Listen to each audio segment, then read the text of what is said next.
now we sit with a principal root equation. Principal root because we can see that, well, there's no sign over here, which means it's positive. Now we'll get back to that by the time we get the solution. So first things first, we want to get this expression with the radical alone. We want to isolate it.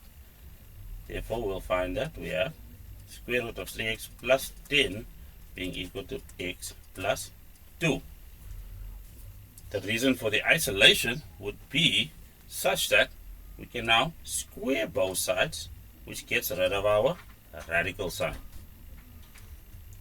Yep. So that's the way to get rid of a square root. We square both sides, because a square root is just raising a base to the power of, which is why squaring is so effective. You can see half multiplied by 2 based on the power law is just equal to that base to the power 1. So if it should work on the right hand side, that's what works on the left hand side. So that's just an informal way of thinking about it. Continuing on, we have now successfully squared away the radical side. So we have 3x plus 10, and then on the right hand side we distribute everything. Squaring it, we'll get x squared plus 4x plus 4. So now it's a case of making sure that we get everything into standard form.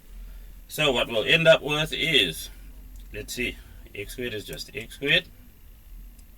Then we'll subtract 3x on both sides, which leaves us with, well, that's just going to be positive x, and then we can subtract 10 from both sides to transpose that value, and we are left with minus 6. Well, this expression is known, so that's x plus 3 in one factor, and then x minus 2 in the other factor. Thusly, x is equal to negative 3, or x is equal to 2. However, we are not done. Remember what I said earlier? This principal root. Well, what that causes is we now need to test to make sure that these values retain the validity of this equation. Remember, an equation is a truth statement. It's a statement that is completely true, because the left hand side is completely equal to the right hand side. So what I do is just ignore these purple brackets on both sides and then test on this stage. So if we take negative 3, what we'll have is, well, 3 times minus 3 is negative 9, plus 10 will give us a value of 1, and the square root of 1 is just 1. Then if we deploy negative 3 in here, sub it in here, we'll have minus 3 plus 2, which means that will be negative 1. Therefore, x cannot equal minus 3, but we're not done. Let's just check the veracity of negative 2.